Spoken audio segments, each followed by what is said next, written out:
لو مستهون بدعوة أمك ليك يبقى اسمع القصة دي.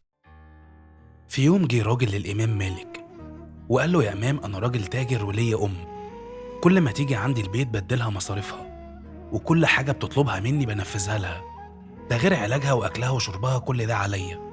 بس مراتي دلوقتي زعلانة مني وبتقول لي مش لازم كل ما أمك تيجي تديها فلوس، الفلوس دي أنا وعيالك أولى بيها. أنا دلوقتي مراتي مش عايزاني أدي لأمي أي حاجة وأنا مش عارف أعمل إيه. الإمام رد عليه وقال له: ما تسمعش كلام مراتك، ادي لأمك كل اللي تحتاجه واصرف عليها، وإياك تنسى إن الأرزاق دي من عند ربنا. كل ما توسع على أمك كل ما ربنا هيوسع عليك، وكل ما تراضي أمك ربنا هيراضيك. الراجل خرج من عند الإمام وهو مقتنع، لكن بتعدي الأيام وزن مراته لسه شغال، ومع الوقت بدأ يسمع كلام مراته.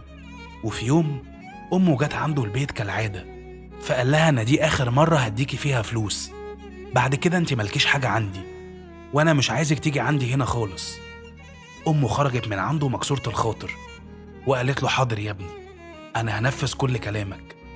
بعدها الراجل خرج في رحلة تجارة عشان يشتري بضاعة يتاجر فيها، وهو في الطريق خرج عليه قطاع طرق وقفوه وخدوا منه كل الفلوس وضربوه ضرب موت، لغاية لما الراجل ده وقع على الأرض مرمي مش عارف يتحرك.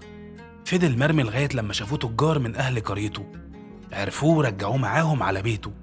وأول لما أمه سمعت باللي حصل كانت هي أول واحدة تجري عليه وتشوفه. الراجل ده لما شاف أمه مقدرش يرفع إيده ويسلم عليها، قال لها: إيدي اللي كانت بتديك الفلوس اتشلت، مش عارف أسلم عليكي ولا أرفعها. الأم بكت ورفعت إيديها للسما وقالت: يا رب لو كان ده عقاب منك ليه وإيده اتشلت بسببي، فيا رب زي ما شليت إيد ابني بقدرتك ردها ليه برحمتك. أول لما أمه رضيت عليه ودعت له، الراجل إيده خفت وقدر يحركها من تاني. الخلاصة إن اللي بيظلم أمه ربنا بيعاقبه في الدنيا قبل الآخرة، لأن الأم دي حتة من الجنة ماشية على الأرض. يوم ما تموت أمك هتتقطع الرحمة بتاعتك من الأرض، هينادي عليك الملايكة ويقولوا لك: ماتت اللي كنا بنكرمك عشانها. الأم هي الوحيدة اللي هتخاف عليك أكتر من نفسك، هتقطع من نفسها عشان تديلك. فلو ليك أم كرمها وبوس إيديها واعرف قيمتها، عشان لو ضاعت منك عمرك ما هتعرف تعوضها تاني.